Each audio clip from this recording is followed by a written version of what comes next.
Obviously, you should go to systems that are proven, if you want our country to be defended well, sa mga daw at least they have that assurance na yung barko natin kayang lumaban, he added. Mercado was earlier relieved from his post as PN chief last December 19 by Defense Secretary Delfin Lorenzana, citing loss of trust and confidence on the integrity and leadership of the naval officer.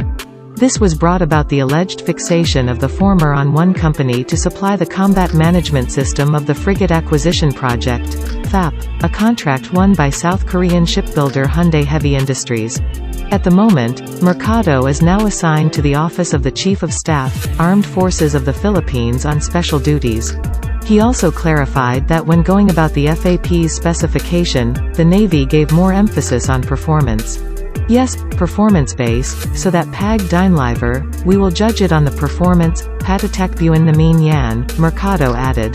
The FAP contract, which is worth 18 billion Philippine pesos, including the weapon systems and munitions, was won by South Korean shipbuilder Hyundai Heavy Industries. It will be armed with a variety of missiles and guns capable of defeating the above-mentioned threats.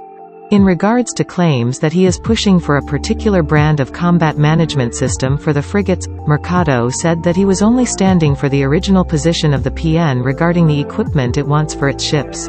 He added that the system the Navy wanted is more proven and in use in many naval forces in the world.